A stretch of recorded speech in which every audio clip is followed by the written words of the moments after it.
I reiterated our serious concern about the PRC providing components that are powering Russia's brutal war of aggression against Ukraine. Russia would struggle to sustain its assault on Ukraine without China's support. Fueling Russia's defense industrial base not only threatens Ukrainian security, it threatens European security. Beijing cannot achieve better relations with Europe while supporting the greatest threat to European security since the end of the Cold War. As we told China for some time, ensuring transatlantic security is a core U.S. interest. In our discussions today, I made clear that if China does not address this problem, we will. I also expressed our concern about the PRC's unfair trade practices and the potential consequences of industrial overcapacity for global and U.S. markets. This is my video update on this Friday morning, April the 26th. Let's talk about some news. And we are going to start things off with flip-flopper extraordinaire Emmanuel Macron, who was giving a speech yesterday. And Macron, he said that France needs to be sovereign. Europe needs to be sovereign and should not be a vassal of the United States. He also warned that Europe can go away, can die, if it doesn't find its sovereignty. And he also said that when the conflict is over in Ukraine, Europe is going to have to find a way to talk to Russia. Flip-flopper Macron. Flip-flopper extraordinaire Emmanuel Macron. Politico has an article with the title, Macron warns Europe can die in alarmist speech on protectionism, geopolitical threats. Macron reiterated calls for a third way between the U.S. and China, saying Europe must show that it's never going to be a vassal for the United States. That's a direct quote. Europe is never going to be a vassal for the United States. Never, ever, ever. Yeah, whatever, Macron. Whatever, bro. Macron's going to change his mind tomorrow. What else did he say? In a bleak and solemn speech delivered at the Sorbonne University in Paris that frequently returned to the theme of a fast-changing global order, Macron evoked the death of Europe as a real possibility. So what can Europe do to prevent its death? My God. What can Europe do to prevent its death? What can the EU do to prevent its collapse? We all want to know, Macron. Well, here are Macron's proposals. The French president made a series of new proposals in the area of defense, economy, and trade that he said could put Europe back on the right track. Macron said the EU should aim to become a world leader by 2030 with dedicated financing strategies in 5 strategic areas: artificial intelligence, quantum information, space, biotechnologies, and new energies. But the French president was less specific on the crucial question of how Europe would be able to fund its transition towards becoming what he called a European powerhouse. He reiterated his support for the acquisition of new joint debt, similar to what the EU had during the pandemic, and floated boosting the EU's own resources with revenue from the EU carbon tax or a tax on financial transactions. So there it is. There is the objective of this speech from Macron. Oh, you sneaky little Napoleon, Macron. So Macron is saying that the European Union needs to stop being a vassal of the United States, needs to become a sovereign state, a sovereign entity. Notice Macron is not talking about individual member states and individual member state sovereignty. He's talking about an EU superstate, an uber state, because Macron is an uber globalist. And one sec. And Macron, he's saying that this EU uber state should position itself by 2030 to rival the United States and China. The EU, China, and the United States. And who is going to rule over the EU uber state? Little Napoleon, of course. Of course. And how is the EU? How is this uber state that is going to rival China and the US? How is it going to do it? How's it going to find the money to pull this thing off? Well, taxation. Of course. Of course. Eurobonds. That's how it's going to do it. Direct taxation. That is exactly how it is going to do it. Yep. That's what this speech from Macron is all about. More Europe, more EU. That's the answer to everything. For Macron, it's always about more EU. If we don't do this, if we don't get direct taxation, Europe's going to die. The EU is going to die. We need more EU to prevent Europe from dying. I would argue it's the opposite.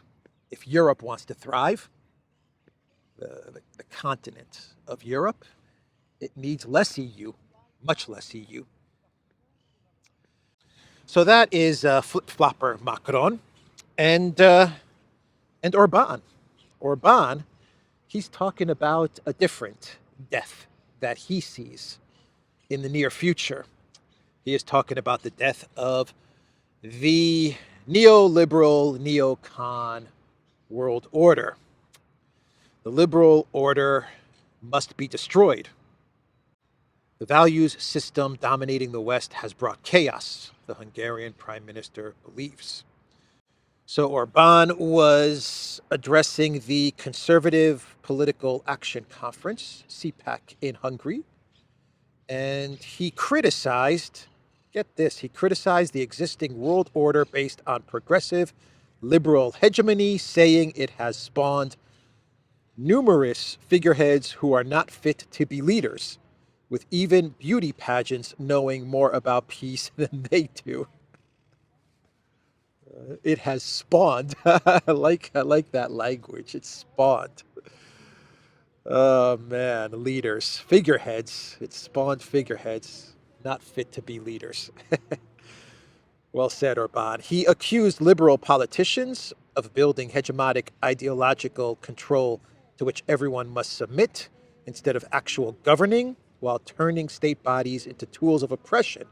Such forces are a dangerous enemy whose time is coming to an end, Orban claimed. The progressive liberals sense the danger. The end of this era also means their end, the prime minister argued. Their dominance could be overcome as soon as this year, Orban predicted, citing the upcoming EU Parliament and US presidential elections. If it was the European Union, the collective West, that was defeating Russia, Orban would not be talking like this. Orban would be in really, really big trouble if it was the collective West that was winning. But the NATO proxy is losing. Everyone understands that it's going to lose. And the more everyone understands that it's going to lose, the more Orban is free to make these statements. It's Orban's way of saying, I told you so, because he's the only leader in Europe. I would say in the collective West. Fico came late into the game, but Orban has been at this from the very beginning, since the SMO started, and even before the SMO. He's been prime minister of Hungary, and he's been saying from the very beginning, this is a bad idea. It's going to be difficult to defeat Russia. Neocon Foreign Minister of Poland, Sikorski, thank you USA, Sikorski, he was speaking to I believe the parliament in Poland, and he was telling the parliament in Poland that if there was a war between NATO and Russia, Russia would lose. Politico has an article with the title, Russia would lose a war with NATO, Poland warns. It is not we, the West, who should fear a clash with Putin.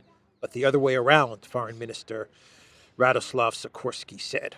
A war between Vladimir Putin's Russia and NATO would end with Moscow's inevitable defeat, Poland's Foreign Minister Radoslav Sikorski said on Thursday.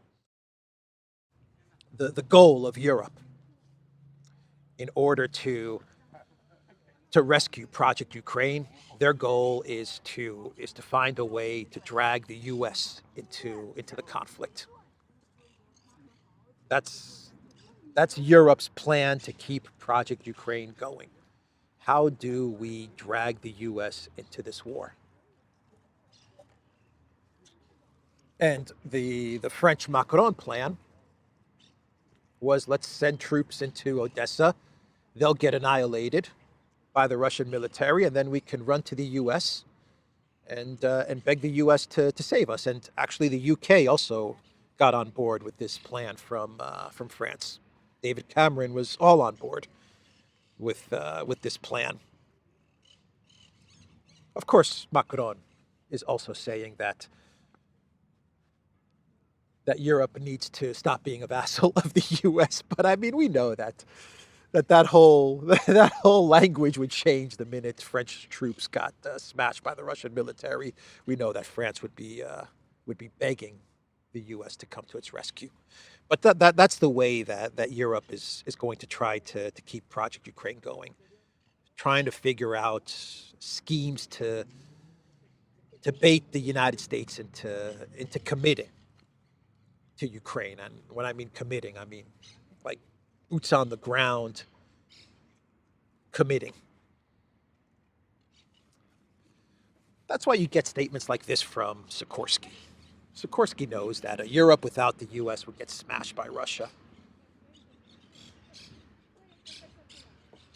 But a NATO with the United States, well, we could beat Russia, says Sikorski. I wouldn't be so sure about that. Either way, whoever were to win, we would all lose. The entire world would lose. Thank you, USA, Sikorski. The Telegraph had an article, the UK Telegraph put out an article yesterday, I believe, or 2 days ago, with the title, Ukraine has only 6 months left. It looks like, as in previous wars, Russia will have begun badly but finished well through sheer determination. No, Russia didn't begin badly. Russia knew what it was doing from the very beginning. Telegraph. They knew what they were doing from the very beginning. It doesn't mean they didn't make mistakes. Plenty of mistakes were made. But they had a strategy. They had a lot of strategies, a lot of different plans. And they executed on those plans.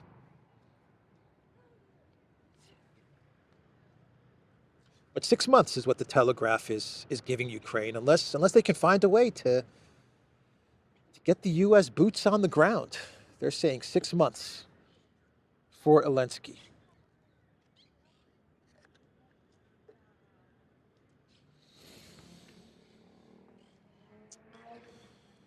So,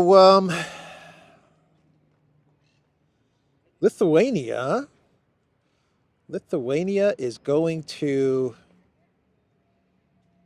see what Poland does by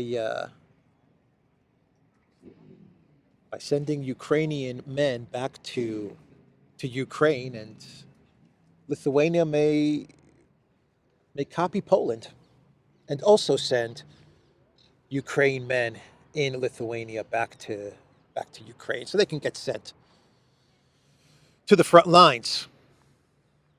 That is what the defense minister of Lithuania said. Lithuania may follow Poland's suit in dealing with fighting-age Ukrainians, the country's defense chief has claimed. Ukraine is very short of mobilization reserves. This is not fair to those citizens who are fighting for their country.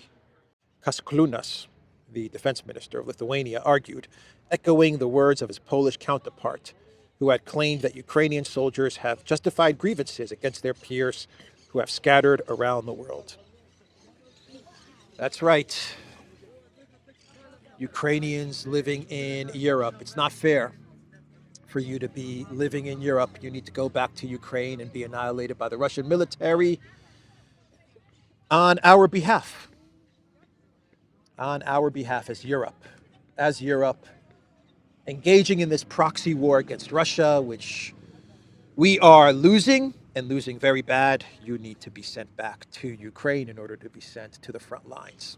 That is what Lithuania is saying. That is what Poland is saying. And that's the next step. That is the next step until we get to the big decision of Europe, which is troops in Ukraine.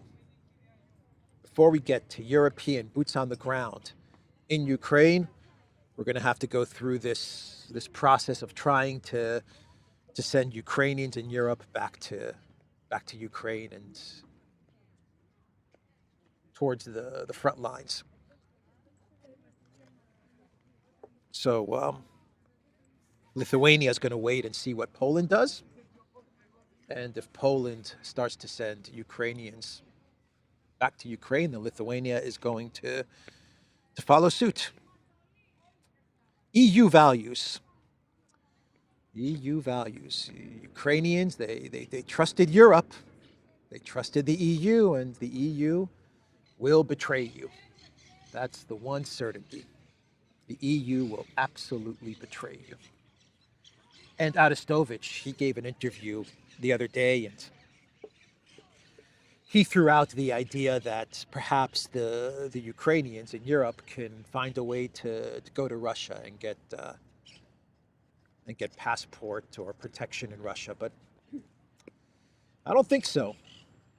I don't think it's that simple, Mr. Arestovich. I don't know if Russia would want these the Ukrainians in Europe to reside in Russia. I don't think it works like that. Anyway, that's the situation. Before we get to Europe, boots on the ground, we have to go through this sending of Ukrainians in Europe to Ukraine. See if this thing even pans out, if it's even possible. But Ukraine is very short of mobilization reserves, says Lithuania. I wonder why Ukraine is very short. Why would that be? Let's talk about the US. And The Hill, they put out an article with the title, GOP Critics Vow. Let me fix my mic. Oh boy, GOP critics vow no more U.S. aid for Ukraine. That's right, the $61 billion. That's it. That is it. There's going to be no more money for Ukraine, at least not as long as there's some sort of GOP presence in government, or an America First, a strong America First presence in government. It's going to be very difficult to get more money to Project Ukraine. And The Hill, they understand this. And so the plan is this. How do you, if you're the United States, if you're the EU, your goal to keep Project Ukraine going is to try and draw the US in. Okay? If you're the US, how do you keep Project Ukraine going? Well, you dump it on Europe, right? That's your goal if you're the United States. You dump the thing on Europe, and you make sure that your weapons manufacturers are making bank. That's what you do. And so if you're the United States, how do you accomplish this goal? Well, simple. Kind of simple.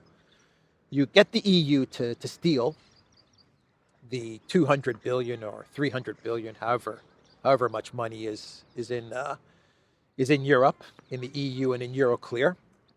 190 to 200 billion is in Euroclear in Brussels, and you get them to steal that money, and they fund the war from that money, and that money goes to pay the MIC for weapons. That's the plan. That is the plan if you're the United States. you kind of dump it on Europe. I mean, you do dump it on Europe, but you dump it on Europe in a way that you say, okay, look, we've greenlit the stealing of 5 billion in the U.S. of Russian frozen assets.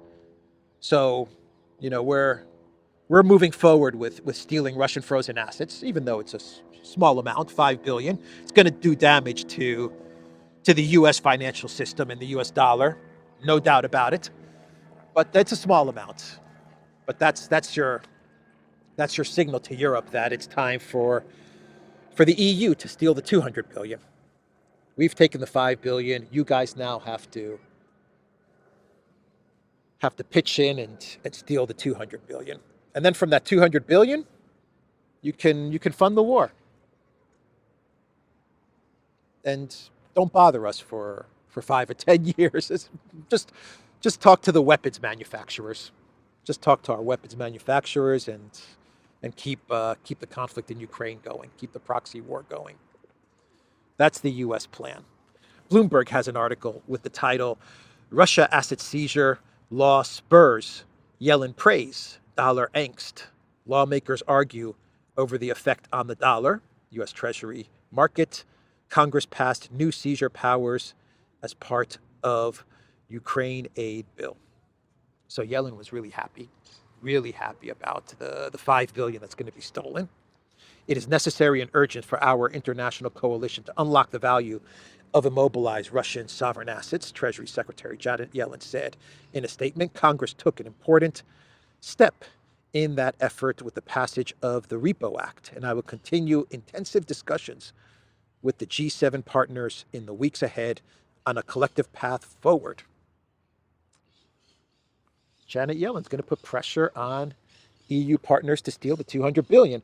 But there are people in the U.S. government and a lot of lawyers and a lot of economists and a lot of bankers who are upset about the Repo Act, the stealing of 5 billion in Russian frozen assets, because they do say that this is going to absolutely hurt the U.S. dollar and trust in the U.S. financial system. One of the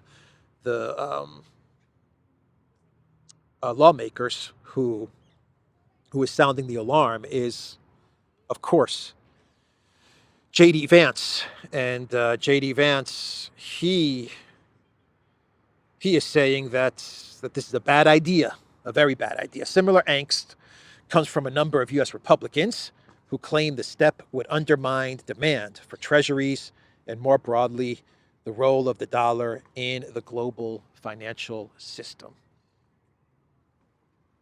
And he's right. J.D. Vance is 100% spot on. He knows that this is a bad idea, a very bad idea, to take that money, to steal that money. But Janet Yellen, she has no problem destroying the United States financial system. This is the Treasury Secretary. The Treasury Secretary has no problem destroying the U.S. dollar and the U.S. financial system. Oh, man. Because she's a globalist at heart. So who cares about the United States? But J.D. Vance is worried about this. And the EU is worried. The IMF, Euroclear is very worried, because Euroclear knows that if they take this money, Euroclear is done, finished, finito. The euro's going to tank. But, the European Union, they allowed Nord Stream to be blown up. Germany allowed Nord Stream to be blown up. So, you blow up your energy security. You allow your energy security to be blown up. Is it any different than allowing your financial architecture to be blown up? Probably not. Probably not much of a difference. Oh, boy. Politico, they also put out an article with the title yesterday, Biden admin isn't fully convinced Ukraine can win, even with new aid. Few Biden administration officials or lawmakers say the $60 billion package means Ukraine walks away from the battlefield with its country fully restored. Now, the title makes it seem like there are Biden officials who believe that Russia is going to win outright and Ukraine is is heading for defeat, and there's nothing that can be done. The title is a bit misleading, to be quite honest. The article is actually saying that this money, this 60 billion, will not win the war, but it does buy. They believe, these anonymous officials close to the Biden White House believe this money buys time. And the article says that right now, there's no plan. There's no real plan for victory.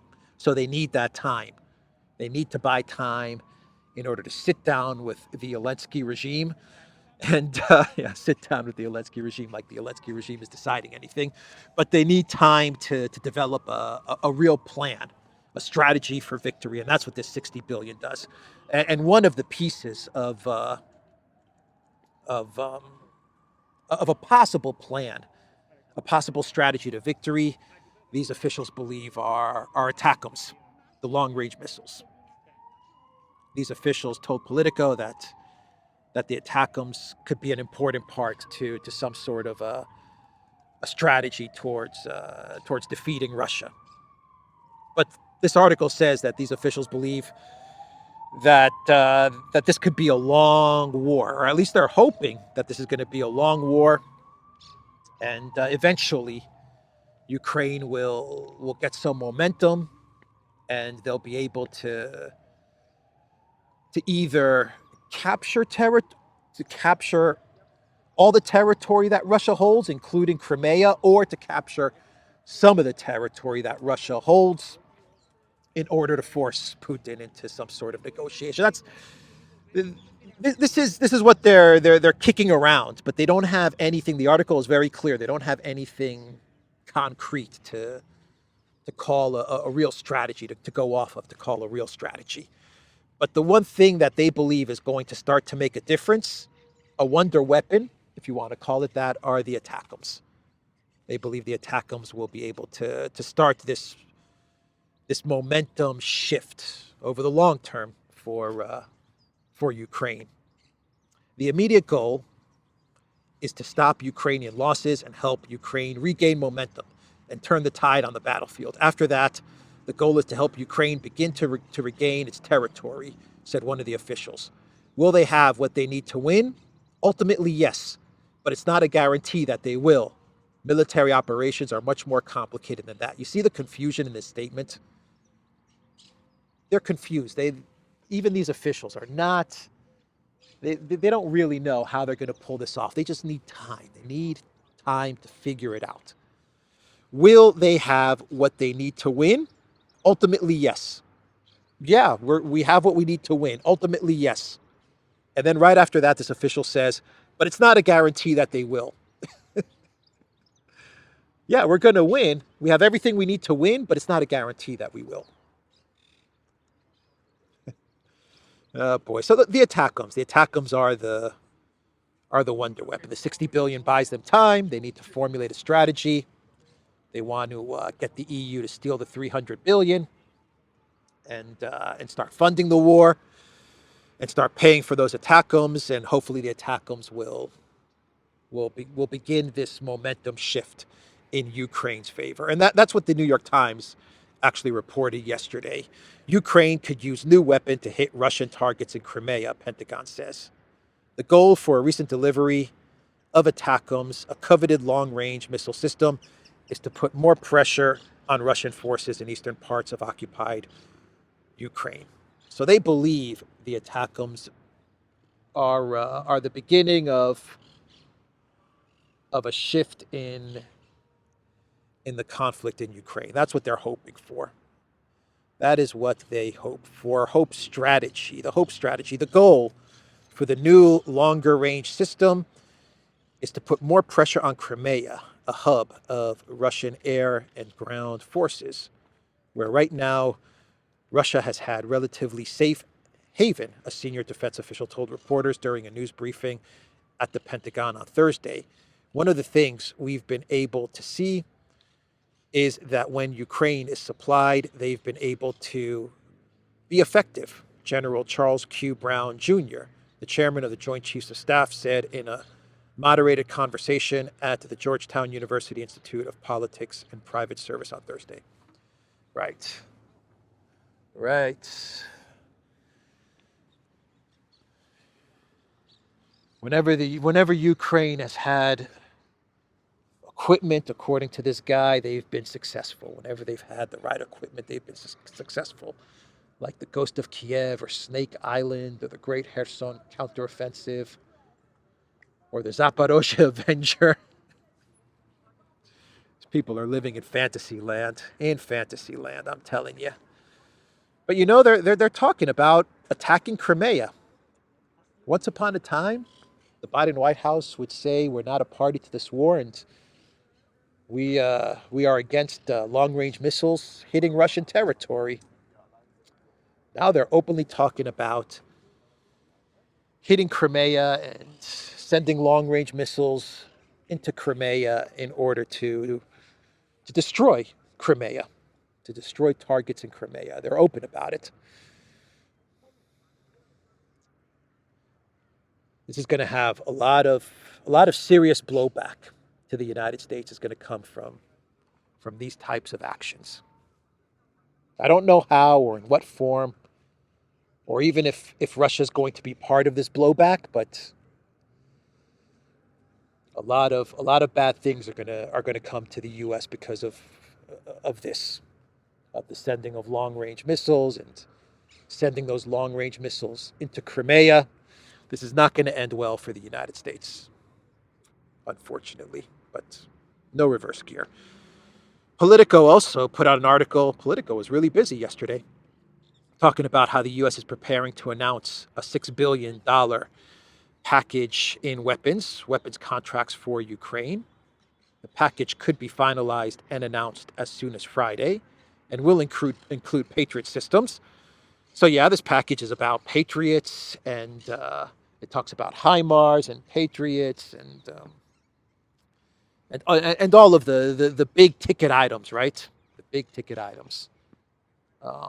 This is a $6 billion package that is being put together and will be announced today.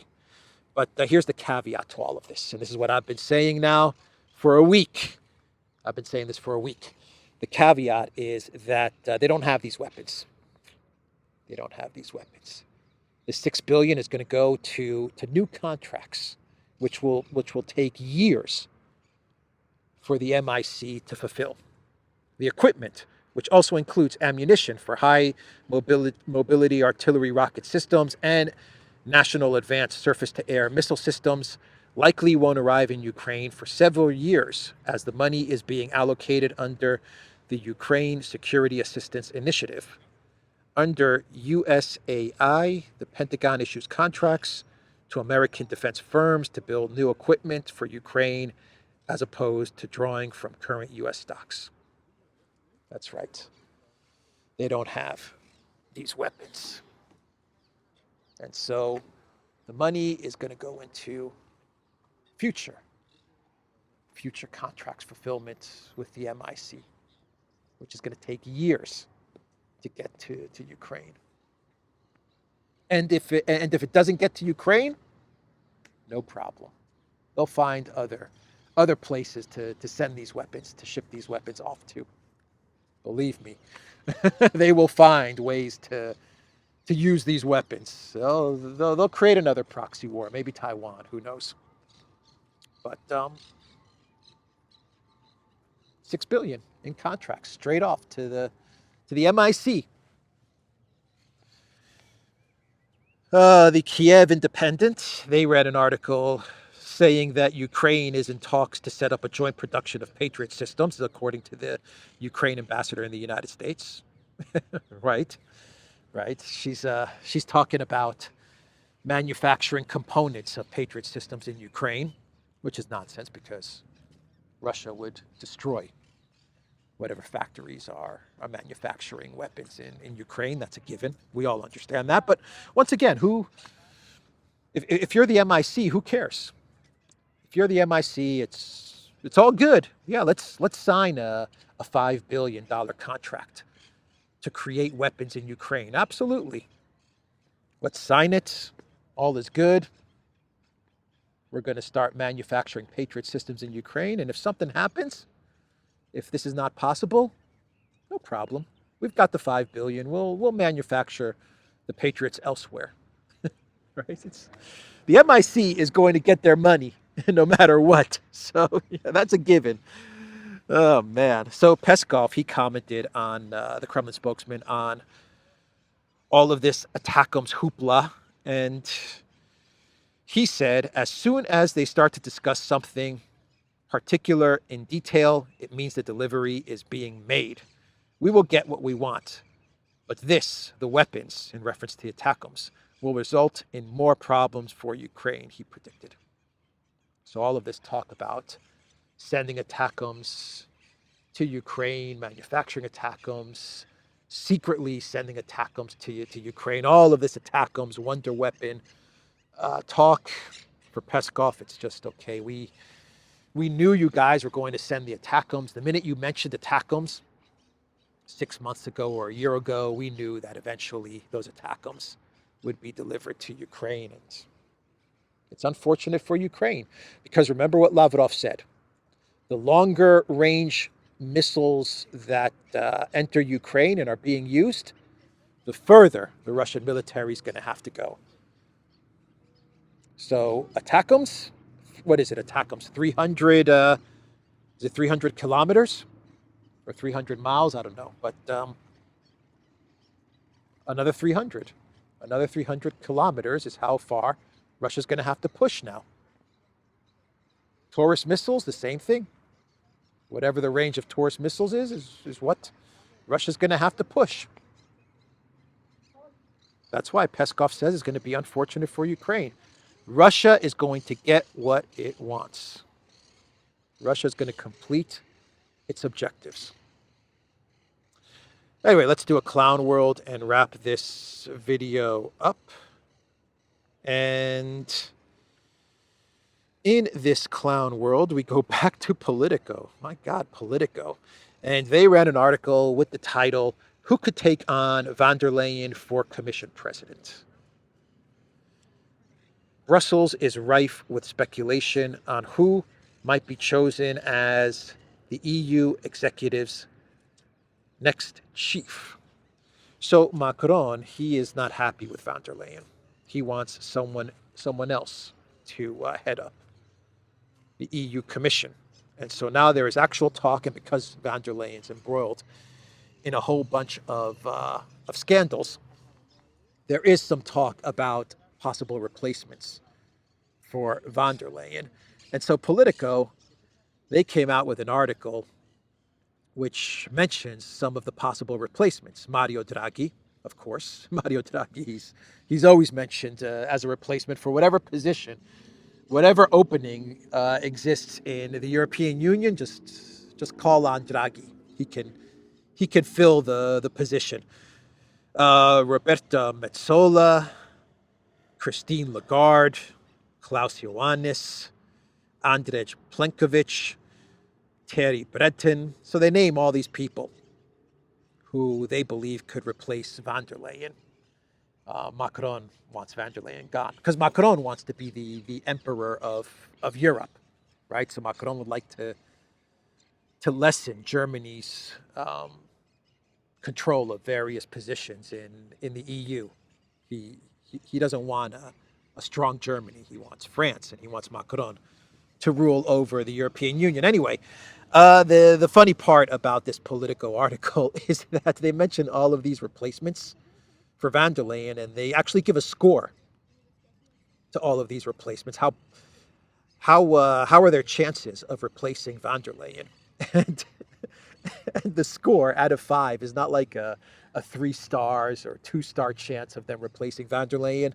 It's a von der Leyen head. It's a von der Leyen head. So, someone like Klaus Ioannis, he has a 3 von der Leyen head chance of replacing von der Leyen. Where Mario Draghi, he has, what is Mario Draghi's chances? He has a 2 von der Leyen head chance of replacing von der Leyen. Christine Lagarde, she just has a 1. She has a 1 von der Leyen head chance of replacing von der Leyen. Oh man, little floating van der Leyen heads.